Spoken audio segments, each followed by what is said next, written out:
Ambassador Lyran pressed her crystal fingers against the viewing window of the command center, watching as another red dot vanished from their star map. That was the Velith system, home to 12 billion souls just yesterday. Now there was nothing but empty black space where 5 planets used to orbit their sun.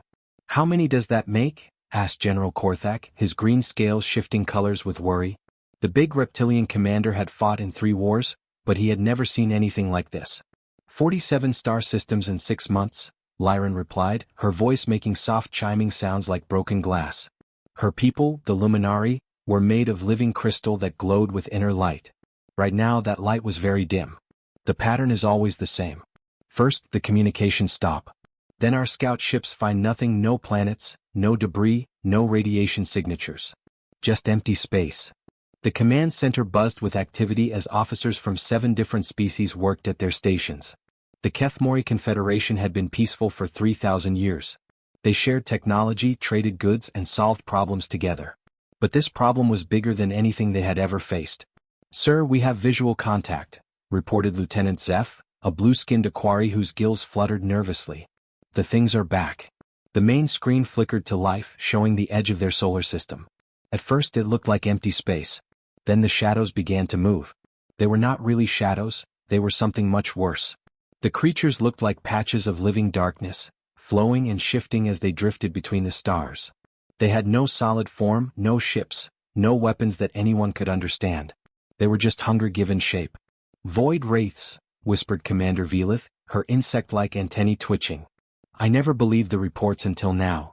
The first attack had happened at the Outer Rim, far from the Confederation's core worlds.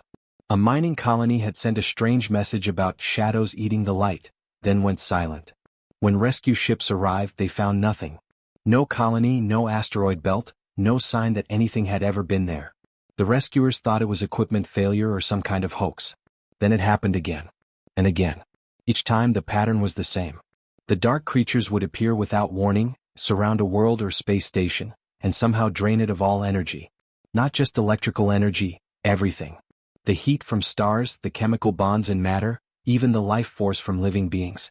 They left behind only cold, empty space.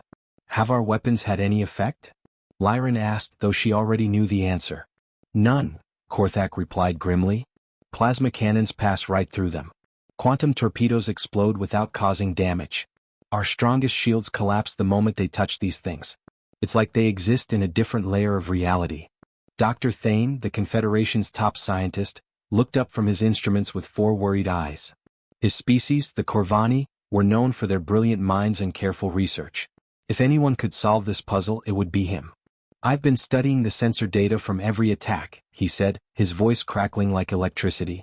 "These creatures don't just absorb energy randomly. They seem to be drawn to certain types of electromagnetic signatures. Fear, panic, desperation, strong emotions produce specific brain wave patterns that they can detect across vast distances."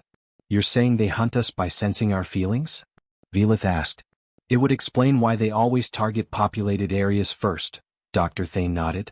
"And why our evacuation ships become death traps. The more afraid we are, the easier we are to find." Lyran turned back to the viewing window. In the distance, she could see the dark shapes moving closer to their last stronghold on Sanctuary Prime. This was where the Confederation had gathered their remaining fleets, their most important leaders, and millions of refugees from destroyed worlds. It was their final hope. "How long do we have?" she asked. "At their current approach speed, maybe 3 days," reported the sensor officer. "But sir, they could move faster if they wanted to. It's almost like they're playing with us." The room fell silent except for the hum of computers and life support systems. Everyone understood what this meant. They were the last pocket of civilization in this part of the galaxy, and they were about to be snuffed out like a candle. Lyran walked to the communications console and activated the deep space transmitter. It was their most powerful broadcast system, capable of sending messages across thousands of light years. She had been using it for months, sending out desperate pleas for help to anyone who might listen. "This is Ambassador Lyran of the Kethmori Confederation," she spoke into the transmitter, her crystal voice carrying notes of sadness and determination. "We are under attack by an unknown enemy that has destroyed 47 of our star systems. Our weapons are useless, our shields cannot protect us, and our evacuation attempts have failed. If anyone receives this message, please help us. We have detailed scientific data about our enemy and the coordinates of our last stronghold. We are running out of time. She ended the transmission and slumped in her chair. For months, she had sent similar messages into the void, hoping that some advanced civilization might hear them and come to their aid. But space had remained silent. As the dark shapes crept closer to Sanctuary Prime, Lyran wondered if anyone out there was listening at all. 3 days had passed since Lyran's latest distress call, and the void wraiths were now visible to the naked eye from Sanctuary Prime's surface. The dark creatures moved like oil spills against the stars, growing larger with each passing hour. The Confederation's remaining fleets held defensive positions around the planet, though everyone knew their weapons would be useless when the attack began. Commander Velith was reviewing evacuation plans when her communications officer suddenly straightened at his console. The young Corvani's 4 eyes blinked rapidly as he adjusted his equipment. "Commander, I'm picking up an incoming transmission," he reported, his electric voice crackling with confusion. "It's very weak and using a primitive encoding system our computers almost rejected as background noise." "From where?" Velith asked, moving to look over his shoulder. "Unknown region, designation Sol 3. The signal quality is terrible, but I think I can clean it up." The officer worked at his controls for several minutes, filtering out static and interference. Finally, a voice emerged from the speakers, rough, unfamiliar, but clearly intelligent. "This is Captain James Blake of the Terran Defense Force. We received your distress call and are preparing to render assistance. Please transmit all available data on these void wraiths. Help is coming." The communications center fell silent. Velith stared at the console as if it had just spoken in an ancient dead language. After months of unanswered pleas, someone had finally responded. But the voice sounded so ordinary. Not like the advanced beings they had hoped would save them. "Terran?" she muttered. "I've never heard of that species. Run a database search." Within moments the computer reported back. No match found in Confederation records. Species designation, Terran, or human, unknown. Analyzing signal origin. Ambassador Lyran arrived at the communications center within minutes, her crystal form glowing brighter with excitement. "Is it true?" Someone answered. "Yes, but look at this," Velith said, pointing to the tactical display. Long-range sensors detect a small fleet approaching from the Sol system. 12 vessels using chemical propulsion and what appears to be kinetic weaponry. Dr. Thane examined the sensor data with growing disbelief. These ships are incredibly primitive. Chemical rockets instead of quantum drives, metal projectile weapons instead of energy cannons. Their technology appears to be centuries behind our own. General Korthak's scales darkened with frustration. What can these humans possibly do against an enemy that our most advanced weapons cannot touch? This has to be some kind of mistake. But Captain Blake's next transmission surprised them all. Instead of asking about weapon specifications or defensive capabilities, the human wanted entirely different information. "Confederation Command, we need detailed behavioral analysis of these void wraiths. How do they select their targets? Do they show different feeding patterns around various emotional states? Have you conducted psychological profiles of survivors from previous attacks? Also, please provide data on any attempts at communication with these entities." The command staff exchanged puzzled looks. Dr. Thane spoke first. "Psychological profiles? Communication attempts? We've been focused on finding ways to destroy them or defend against them. Why would they want to know about the creature's behavior patterns?" "Because they're approaching this differently than we are," Lyran said slowly. "They're asking questions we never thought to ask." Lieutenant Zeph pulled up files from the attacks. "Actually, there have been some strange patterns. At the Meridian Colony, the wraiths seem to linger around the children's hospital longer than other buildings. At the Outer Reach Station, witnesses said the creatures moved in spiral patterns, almost like they were dancing." "I dismissed those reports as panic-induced hallucinations," Korthak admitted. "But if these humans think it's important..." Another transmission arrived from Captain Blake. "We've analyzed your preliminary data. These entities show signs of organized intelligence and possibly even emotional responses. Has anyone attempted non-aggressive contact? We're particularly interested in any instances where the wraiths retreated or changed behavior without apparent cause." Dr. Thane worked frantically at his console, pulling up files that had been marked as anomalous or inconclusive. Most had been ignored because they didn't fit the military's focus on weapons and defenses. "There's something here," he said excitedly. At the research station on Kepler 7, Dr. Morgan reported that the Wraiths stopped their attack for 17 minutes when the base's main computer started broadcasting mathematical sequences. And at the civilian transport hub on Vega Prime, witnesses said the creatures seemed to respond to a child singing a lullaby. "That's impossible," Korthak protested. "These things are mindless destroyers." "Are they?" Captain Blake's voice came through the speakers again. "Commander, we'd like to request a real-time link with your xenobiologists and behavioral specialists. Our team includes experts in first contact protocols and psychological warfare.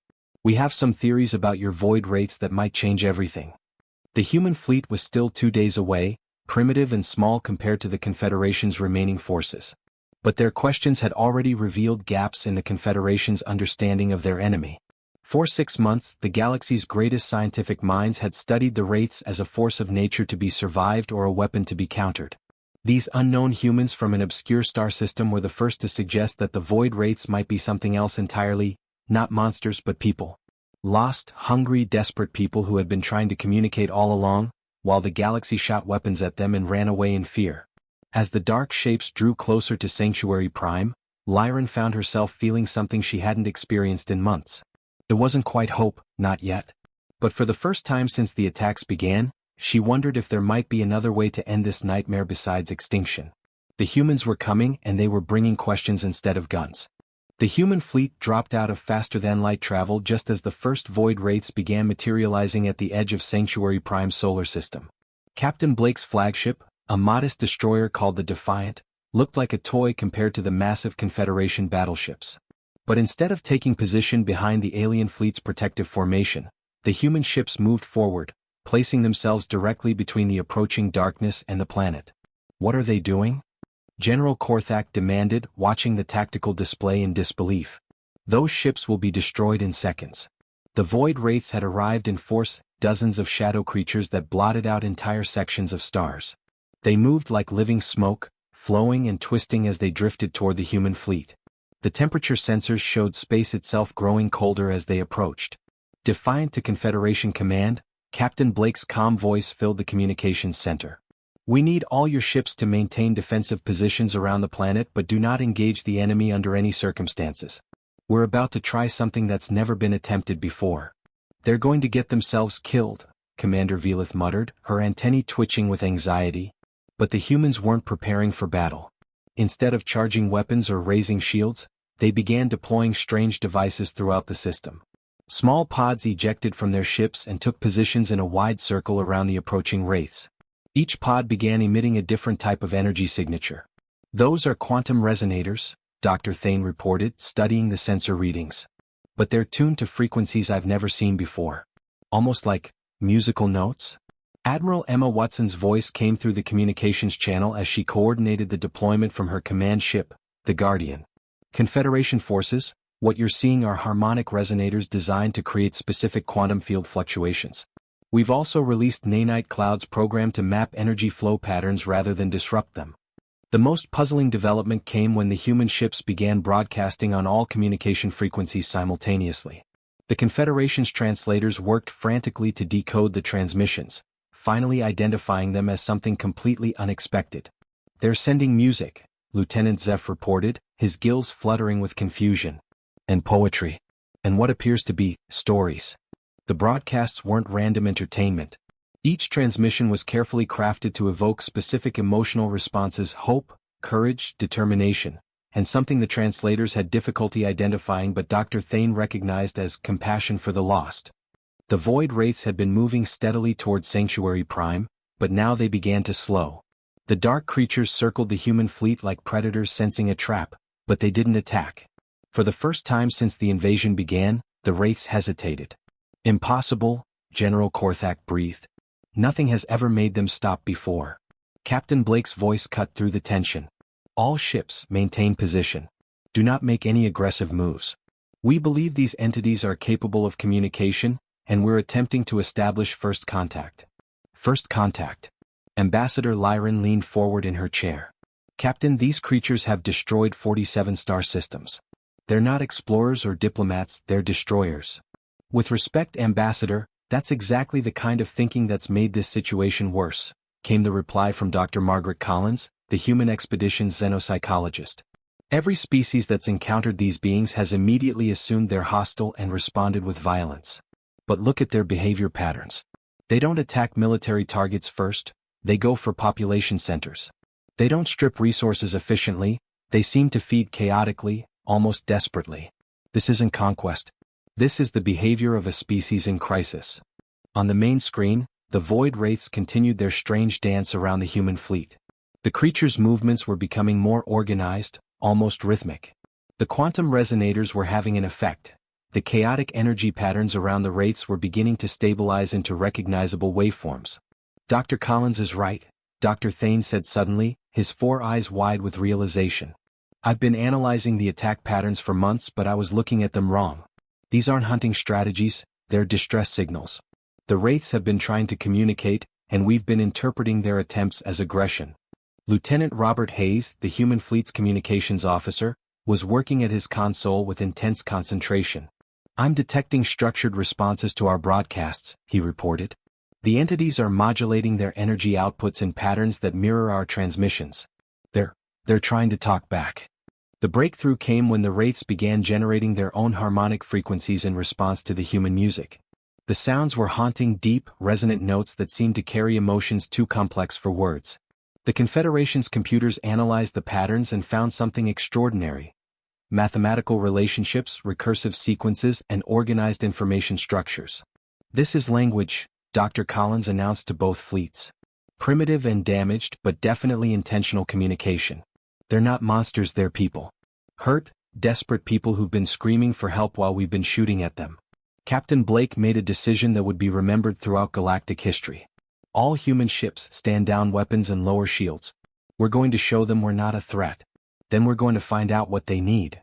As the human fleet powered down their defensive systems and continued broadcasting messages of peace and understanding, the Void Wraith's behavior changed completely. Instead of the chaotic, hungry movements that had terrified the galaxy, they began moving in organized formations, their energy patterns becoming clearer and more stable. For the first time in 6 months, the creatures that had destroyed worlds were listening instead of consuming. And humanity, the newest voice in the cosmic conversation, was finally teaching the galaxy how to speak the language of hope. Dr. Margaret Collins had never been so terrified and fascinated at the same time. Her console aboard the Defiant showed energy readings that defied everything she thought she knew about physics, while outside the viewports, creatures of living shadow drifted just meters away from the ship's hull. They hadn't attacked, but they hadn't left either. They simply waited, their dark forms pulsing with patterns of light that almost looked like breathing. I'm reading massive quantum fluctuations, she reported to Captain Blake, her fingers dancing across the control panel. But there's structure in the chaos. These energy signatures. They remind me of something. What kind of something? Blake asked, never taking his eyes off the nearest Void Wraith as it slowly circled their ship. Brain scans of trauma patients. The same irregular patterns we see in people suffering from severe psychological damage. Collins paused, studying the data more carefully. Captain, I think these beings are in pain. Lieutenant Hayes worked frantically at the communication station, trying to establish a translation protocol with the Confederation's computers. The Wraiths were definitely responding to the human broadcasts, but their replies came as bursts of raw emotion rather than words or images. I'm getting something, Hayes called out. It's not language as we understand it, but there are definite patterns. Hunger, yes, but also loneliness, confusion, and something that feels like... He struggled to find the right word. Homesickness. The breakthrough came when Dr. Collins noticed that the Wraith's energy patterns matched specific psychological profiles she had studied during her work with war veterans. She had spent years helping soldiers who suffered from what humans called post-traumatic stress disorder, people whose minds had been broken by experiences too terrible to process normally. Hayes, try broadcasting the therapeutic frequencies we use for treating severe trauma, she ordered. Pattern sequence Alpha 7, the one for re-establishing basic trust responses. The communications officer looked uncertain. Doctor, those are medical treatments for human brains. We don't even know if these things have brains. Do it anyway. The harmonic frequencies pulsed out from the human fleet, carefully modulated to promote calm and reduce fear responses. The effect on the Void Wraiths was immediate and startling. Their chaotic movements slowed, and the wild energy fluctuations around them began to stabilize. Most importantly, their responses became clearer. Working together with Dr. Thane and the Confederation's best linguists, Collins developed a translation system that combined quantum consciousness bridging with empathic resonance, basically, a way to share emotions and memories directly rather than trying to convert thoughts into words. The first successful communication was simple but profound. Collins opened her mind to the quantum link and felt a wave of sensation that nearly overwhelmed her. Hunger, yes, but not for food or energy in any normal sense. This was the desperate need of beings who had been cut off from something essential to their existence. Along with the hunger came flashes of memory, images of a beautiful world with crystal cities and beings of pure light living in harmony. "I'm seeing their past," Collins gasped, tears streaming down her face. "They weren't always like this. They were like the Luminari, maybe even more advanced. Something terrible happened to them." Through the quantum link, the story began to emerge. The beings now called Void Wraiths had once been the Nethari Collective, a proud civilization that had achieved a perfect balance between technology and spiritual development. They had lived as beings of pure energy, drawing power from their star and sharing consciousness across their entire species. Then came the disaster. Dr. Collins saw it through their memories, a failed experiment with dark energy that was supposed to give them the ability to travel instantly between any 2 points in the universe. Instead, it had torn them out of normal space-time, transforming them into creatures that existed partially in several dimensions at once. They could no longer draw energy from stars or planets in the normal way. They had to steal it from other living beings, and each theft drove them further into madness. "They've been trapped like this for thousands of years," Collins explained to the combined human and Confederation command staffs. "Cut off from their home dimension, slowly starving and going insane from the isolation. They attack populated worlds because they're drawn to the energy of living minds, but every time they feed, they absorb the fear and pain of their victims. It's been poisoning them, making them more violent and desperate." Captain Blake leaned forward in his command chair. "Can they be helped?" "I think so. But it's going to require something unprecedented. We need to share our own memories and experiences with them. Show them that healing is possible, that there's a way back from trauma and loss." The plan was risky beyond measure. It required volunteers from both fleets to open their minds completely to beings that had been consuming civilizations for millennia. But Lieutenant Hayes volunteered first, followed by Dr. Collins, then Captain Blake himself. One by one, humans and Confederation members formed quantum links with individual wraiths, sharing memories of recovery, healing, and hope. They showed the broken beings what it looked like to rebuild after devastating loss, to find new purpose when everything familiar had been destroyed. The first wraith to respond was smaller than the others, its energy patterns more stable. Through the quantum link, it shared its name, something that translated roughly as Echo of Morning Light. It had been a teacher in the old civilization, someone who helped young Nethari learn to control their energy forms. "Thank you," came the first coherent message transmitted as pure emotion through the quantum bridge. We had forgotten what it felt like to hope. As more wraiths joined the communication network, their chaotic hunger began to transform into something else entirely, the desperate gratitude of people who had been lost in darkness for so long they had forgotten light existed. 6 months after the Battle of Sanctuary Prime, Ambassador Lyron stood in the rebuilt council chamber, but everything had changed.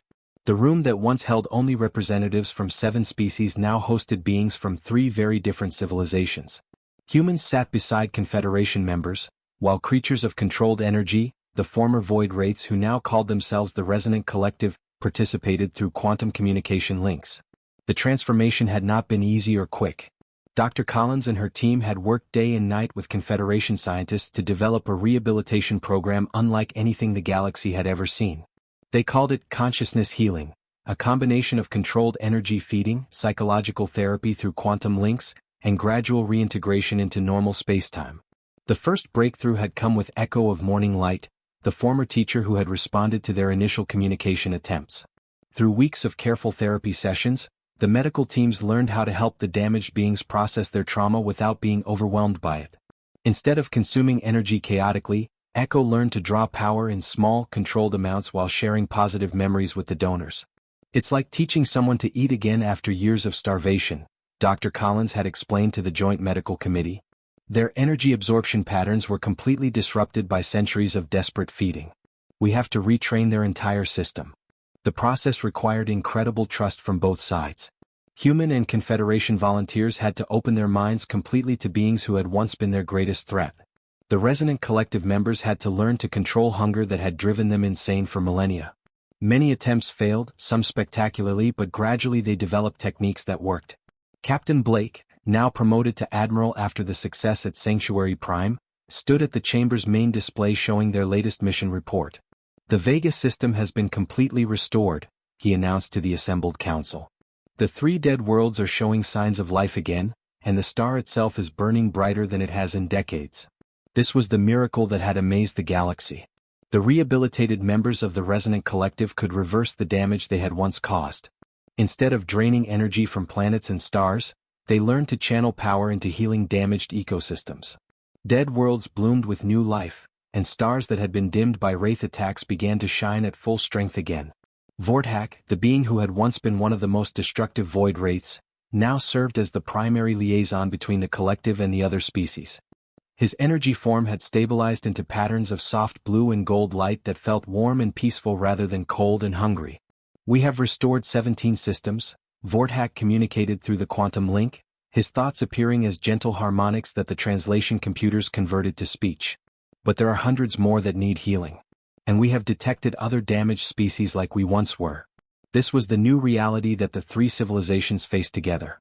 The galaxy was full of broken peoples, species that had suffered catastrophes, wars, or accidents that left them unable to exist normally. Most were dismissed as monsters or avoided as dangerous. The humans had taught them a different approach. "Every distress call is an opportunity," Admiral Blake continued. "Not just to help, but to learn. The Resonant Collective's experience with dimensional displacement has given us insights into physics we never imagined. The Confederation's scientific knowledge has accelerated our medical research by centuries. And together, we've developed first contact protocols that focus on understanding rather than defense." Lieutenant Hayes, now Commander Hayes after his crucial role in establishing communication with the Wraiths, worked at the main communications console. "Speaking of opportunities, we've just received another signal. Long-range sensors detect a species in the outer rim that appears to be crystallizing entire star systems. The local inhabitants are describing them as creatures of living stone that turn everything they touch into crystal. The old Confederation would have sent warships and tried to develop weapons against the crystal beings. The old humans might have attempted diplomatic contact but been prepared for battle. But the new alliance had learned a different way. Crystal beings, Dr. Collins mused, studying the preliminary data.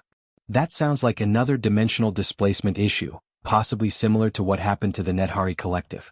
They might be trying to recreate their home environment because they can't survive in normal space. Ambassador Lyran activated the Deep Space Communication Array, but this time she wasn't broadcasting a plea for help. Instead she was offering it. "This is the Terran Confederation Resonant Alliance to the beings in the Outer Rim. We have received reports of your situation and want you to know that you are not alone. We have experience with dimensional displacement and consciousness trauma. We're coming to talk, not to fight." The joint fleet that departed Sanctuary Prime was unlike anything the galaxy had ever seen. Human ships with their practical designs flew alongside elegant Confederation vessels, while members of the Resonant Collective traveled as pure energy, providing power and healing capabilities to both fleets. They were explorers, scientists, doctors, and diplomats all at once. As they headed toward another potential first contact, Admiral Blake reflected on how much had changed. The galaxy had always been full of voices calling out in distress, but most civilizations only knew how to respond with fear or violence. The humans had brought something different, the idea that every monster might be a person in pain, and every enemy might be someone who just needed to be heard. They were no longer just 3 separate species trying to survive in a dangerous universe. They had become something new together, a chorus of different voices learning to sing in harmony, teaching the galaxy that the most powerful weapon against darkness was simply the willingness to listen and respond with hope instead of fear.